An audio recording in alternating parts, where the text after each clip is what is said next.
서해 공무원 피격 사건과 관련해서 박지원 의원이 1심에서 무죄 판결을 받았습니다. 놀라운 건 재판부가 직위원 부장판사입니다. 그래서 직위원이 웬일이야? 직위원이 직위원 안 했네? 이런 얘기가 있더라고요. 저도 깜짝 놀랐습니다. 직위원인 거 보고. 기회에 검찰, 권력기관, 또 정교유착 이런 문제에 대해서 신속하게 정리하는 데 있어서 정부도 할 일을 다 해야 된다, 이런 생각입니다. 이 말씀을 좀 드리고 싶었습니다. 혹시 법무부는 국정원 고발 사건에 대한 입장이 있어요? 내가 얘기 들어보니까 보도에도 나왔는데 이게 월북이냐 납북이냐를 뒤집기 위해서 최초 그 보고서를 삭제해버렸다, 없애버렸다라고 고발을 해가지고 문제가 됐는데 지금 그 삭제 안 되고 남아있다는 거 아닙니까? 당시에도 이미 국정원도 남아있는 거 알면서도 삭제됐다고 거짓말해가지고 거짓말 고발을 하는 바람에 수사하게 되고, 검찰은 수사를 압수수색했으니까 당연히 그게 삭제되지 않고 남아있다는 걸 알았을 텐데도 그냥 이상한 논리로 기소하고 결국은 이제 무죄 판결이 났는데, 이게 이런 식으로 없는 사건 만들고 있는 증거 숨기고 이렇게 해가지고 사람 감옥 보내려고 시도하는 게 이게 말이 됩니까? 이게 여기에 대해서 뭔가 책임을 묻든지 뭘 하긴 해야 될 것 같은데. 검찰이 서해 공무원 피격 사건의 은폐를 시도한 혐의로 기소된 문재인 정부 인사들의 1심 무죄 판결에 대해 일부 혐의에만 항소하기로 했습니다. 박재원 전 국가정보원장 등은 항소 대상에서 제외되면서 무죄가 확정됐습니다. 김덕현 기자가 보도합니다. 서울중앙지검은 서해 공무원 피격 사건에 대해 서훈 전 안보실장과 김홍희 전 해경청장에 대해서만 항소를 결정했다고 밝혔습니다. 해수부 공무원이던 고 이대준 씨가 자진 월북했다고 오인할 수 있는 수사 결과를 발표해 고인의 명예를 훼손한 혐의 등의 한정에 항소한다는 겁니다. 은폐 의혹 등 다른 혐의에 대해선 실익 등을 고려해 검찰이 항소하지 않기로 하면서 박지원 전 국정원장과 서욱 전 국방부 장관 등 나머지 3명은 무죄가 확정됐습니다. 앞서 법원은 지난달 26일 직권 남용 등 혐의로 기소된 박 전 원장 등 5명 모두에게 무죄를 선고했습니다. 재판부는 검찰이 제출한 증거만으로는 당시 정부 인사들이 숨진 공무원의 피격 소각 사실을 감추려고 했다고 보기 어렵고 지휘 체계 등 절차 측면에서도 위법하다고 보기 어렵다고 판단했습니다. 1심 선고 후 대통령이 직접 항소 포기 필요성과 함께 수사팀 책임론까지 꺼내들었습니다. 이상한 논리로 기소하고 결국은 이제 무죄 판결이 났는데, 이런 식으로 없는 사건 만들고 있는 증거 숨기고. 반면 수사팀은 1심 선고 취지가 증거가 부족하다는 것인 만큼 항소심 판단을 받아봐야 한다는 의견을 냈던 걸로 알려졌습니다. 때문에 항소 기한인 오늘 자정을 앞두고 검찰 수뇌부가 부분 항소라는 일종의 절충안을 내놨다는 분석이 나오고 있습니다. SBS 김덕현입니다. 안녕하세요. SBS 주시은입니다. 오른쪽에 구독 버튼 보이시나요? 더 많은 뉴스와 라이브 이벤트 궁금하시다면 이 구독 버튼 눌러주시고요. 항상 저희 SBS 뉴스 시청해 주셔서 고맙습니다. 그런데 이제 그 김민석 국무총리와 이재명 대통령이 국무회의에서 지적을 했습니다. 그러니까 김민석 총리는 박지원 의원 등이 1심에서 무죄를 받았다. 이 사건은 조작 기소로 볼 수 있는 만큼 연내, 그러니까 25년 내에 정리가 필요하다라면서 검찰의 항소 포기는 당연하다고 언급을 했고요. 대통령은 그 당시 그 최초 보고서죠. 그 최초 보고서를 삭제했다고 고발이 됐는데 실제로 삭제되지 않았지 않느냐. 그러니까 결국 국정원과 검찰은 없는 사건을 만들고 있는 증거를 숨겨서 사람을 감옥에 보내려는 시도를 했다라고 비판을 했습니다. 자, 그런데 이제 검찰이 1심에서 무죄가 나온 뒤에 항소를 하느냐 마느냐의 그 여론의 주목을 받았는데 결과적으로 항소를 포기했습니다. 네, 어떻게 보십니까? 결국에는 이 서해 공무원 피살 사건은요, 저희가 명확하게 기억하는데, 하여튼 사건에 이 이대준 이 분이 실종된 거는 20년 9월 21일이거든요. 근데 이 사건을 다시 재해석한 것이 윤석열 정권 들어오자마자 이것을 이슈로 끄집어내가지고 전 정권 학살의 도구로 사용을 하게 되는 겁니다. 그래서 경찰에서 이 부분에 있어서 문제시 안 하다가 갑자기 윤석열 정부의 경찰이 이거는 월북이라는 근거가 명확하지 않다라고 하면서 다시 이 이슈를 들고 나오고요. 그래서 월북이라고 조작했고 월북이라고 주장했던 문정권에 대한 뭔가 이 사안을 덮기 위한 노력을 유가족들과 같이 하면서 계속 언론 플레이하고 공세하고 그러면서 결국에는 재판까지 가져갔던 사안이거든요.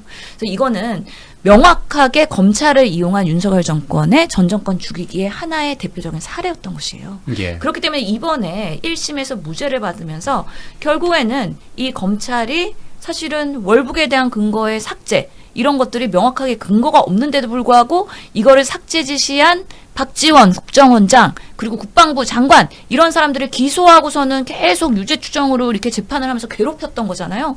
근데 그런 삭제했던 근거가 명확하지가 않네. 그것도 딴 사람도 아니고 지기현 판사가 그렇게 얘기하네. 그렇기 때문에 사실은 1심의 무죄는 상징적인 의미가 있는 거고 결국에는 윤 정권의 조작 기소에 대한 부분에 있어서 비정상의 정상화가 된 것이다. 예. 그래서 그때 1심 판결 나와서 이제 박지원 의원이 이렇게 얘기했죠. 제가 검찰 싸워서 이겼습니다. 라고 얘기를 하는 거죠. 명확하게 이런 부분에 있어서는 더 이상 전 정권 학살해 가지고서는 검찰이 이렇게 조작하는 일들 의도적으로 그렇게 하는 일들은 없어야 된다. 그렇기 때문에 재판이 2심, 3심 가면서 계속해서 그 국정원장 그리고 국방부 전 정권의 사람들 그만 좀 괴롭혀라. 그러면서의 항소 포기는 당연한 것이다. 라고 누구나 생각할 수밖에 없습니다. 예. 다만 이제 유족이 반발할 것 같습니다. 그 사망한 그 피해자의 형이 예. 상당히 변호사와 함께 사실은 언론 플레이를 되게 많이 하고 이런 부분에 있어서도 강하게 반박을 했어요. 그래서 예. 아니 그 증거 조작이나 이런 부분에 있어서 세밀하게 판결문에 반영되지 않고 너무 그 판결문 수준이 너무 유치원 수준이다 이러면서 제대로 지금 검증이 안 된 거 아니냐 재판부가 라고 비판을 하고 있기 때문에 분명히 유가족 입장에서는 이의 제기를 할 수밖에 없을 거고요. 사실 피해자라고 생각하는 그 유가족의 입장에서는 이렇게 제대로 판결이 돼야지 본인이 국가의 보호를 받는다고 생각을 하기 때문에 그 팽팽한 긴장감은 분명히 있는 것이다. 그럼에도 불구하고 이 사건의 내막을 저도 들어보니까 누가 맞는 거야? 사실 그래서 월북을 한 거야 안 한 거야? 이런 부분에서 궁금증이 있는 거잖아요. 근데 이게 그 월북 가능성에 대해서 사실은 이 북한군의 그 SI 첩보 정보에서 월북에 유사한 표현들이 나오기 때문에 그걸 가지고 문재인 정권에서 월북으로 판명을 했던 거거든요. 그래서 근거가 아예 없는 것이 아니다라는 부분에 있어서는 이것을 전 정권의 탓으로 이렇게 계속 재판을 끌고 가는 게 맞는 것인가에 대해서 당연히 문제를 가질 수밖에 없는 것이죠. 예. 그 서해 공무원 피격 사건에 대해서 알아보도록 하겠습니다. 이 서해 공무원 피격 사건에 관련해서 박지원 의원이 무죄를 선고받았습니다. 1심에서. 네. 자, 그런데 김민석 총리와 대통령이 국무회의 때 이 점을 언급했습니다. 네. 김민석 총리는 이 사건은 조작 기소로 볼 수 있는 만큼 정리가 필요하다. 그러면서 검찰의 항소 포기는 당연하다라고 언급했습니다. 또 대통령도 그 최초 보고서를 삭제했다고 고발됐는데 실제로 삭제되지 않았다. 네. 그러니까 국정원과 검찰은 없는 사건을 만들고 있는 증거를 숨겨서 사람을 감옥에 보내려는 시도를 하고 있다라고 비판을 했습니다. 검찰이 항소를 어떻게 한다고 보십니까? 저는 항소를 하면 안 된다고 생각합니다. 예. 이미 기소 자체를 뭐 억지로 했다 하더라도 기소를 해서는 안 되는 사건인데 조작 기소를 했죠. 그러면 중간에 이런 일이 밝혀지면 뭐 공소 취소를 했었어야 하는 일인데 끝까지 간 겁니다. 예. 그래서 그 답을 사법부가 해줬습니다. 예. 예, 그 엄청난 양의 그 판결문으로 왜 무죄인지에 대해서 명확하게 답을 해줬는데 이에 대해서 그러면은 무죄인 대상에 대해서 이렇게 뭐 검찰이 조작 기소를 했고 사법부가 무죄라고 판단을 했으면 여기에 대해서 이제 멈춰야 된다고 생각을 하고요. 그리고 이제 이 부분에 대해서 항소 포기를 뭐 마치 유사일에 한 번도 없는 일인 것처럼 그때 검찰들이 집단 반발을 항명을 했지 않습니까? 그때 그랬죠. 예. 예. 그런데 항소 포기를 실제로 많이 합니다. 예, 검찰이 무조건 항소하는 게 아니에요. 이렇게 뭔가 무죄가 명백할 경우, 그럴 경우에 검찰도 사실 준사법기관입니다. 예. 스스로도 판단 능력이 있다고 하고 심지어 불기소권까지 주지 않았습니까? 지금. 그래서 이 기소를 안 할 수 있는 그 판단과 권한을 준 만큼 봤을 때 항소권이라는 게 무조건 남용하는 게 아니라 무조건 뭐 구형보다 작아지면 해야 되는 것이 아니라 판단을 해보고 스스로 자정 과정이 있어야 된다고 생각을 하고요.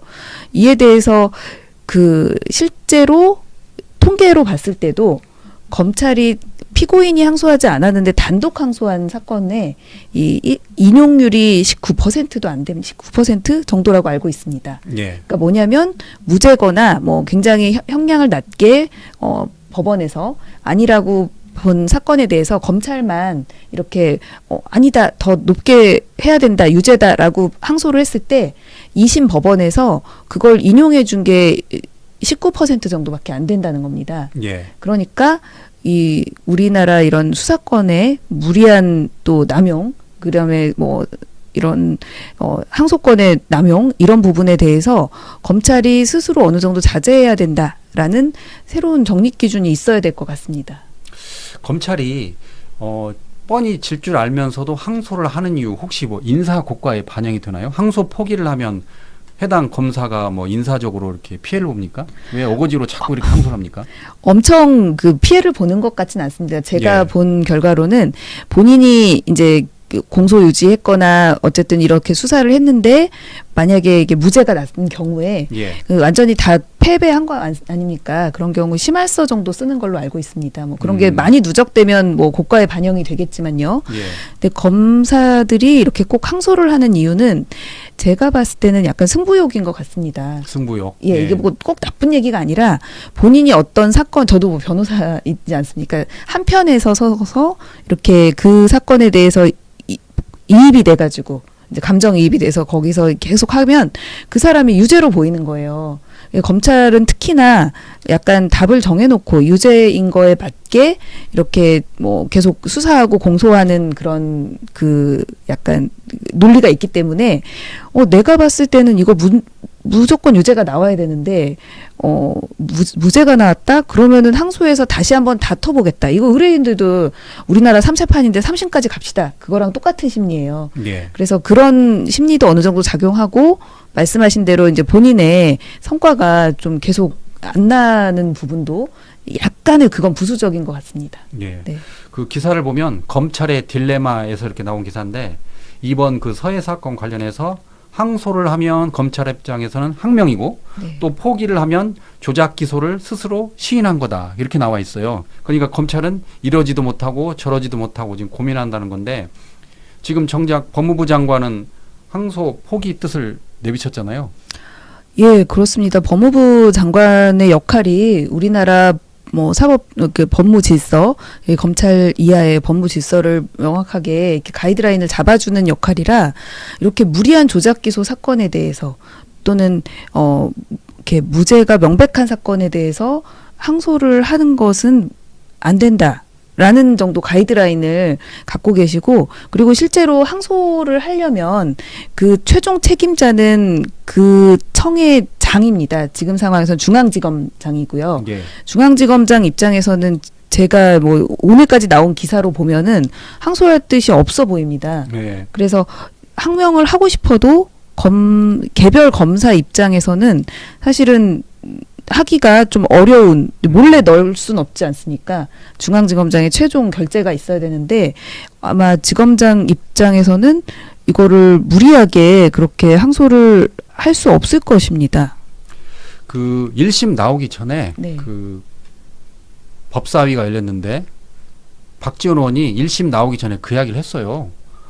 다 증거가 내가 무죄라는 걸 나오니까 검찰 입장에서는 공소를 취하야 되는 거 아니냐라고 그 당시 장관이죠. 그러니까 네. 정 법무부 장관을 강하게 질타했는데 검찰은 끝내 항소 포기 안 했어요. 네. 아니 저기 공소 공소 취하 취하를 안 안 했습니다. 했죠. 공소 취하를 끝내 네. 않고 결국은 1심에 가서 이제 검찰이 패소를 한 거죠.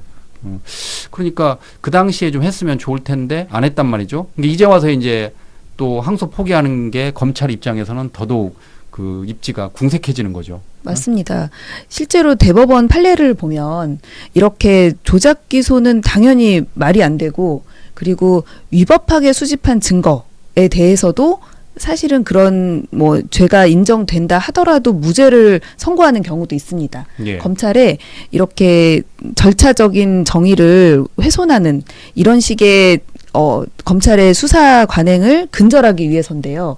근데 이 경우는 위법하게 수집한 증거를 넘어서서 아예 없는 증거를 만들고 있는 증거는 숨기는 이런 식의 수사와 기소를 했던 부분에 대해서는 검찰 스스로가 반성하는 의미에서 항소 포기를 하는 것이 국민적으로 국민들이 공감할 수 있는 결정이라고 봅니다. 검찰 입장에서는 그런데 어쨌든 조작 기소가 드러나게 되니까 고심이 큰 것 같은데 네, 지금 조작 기소로 의혹을 받는 게 한두 건이 아니잖아요. 맞습니다. 예. 예. 이번에 좀 검찰 좀 바뀌어야 할 것 같은데. 네.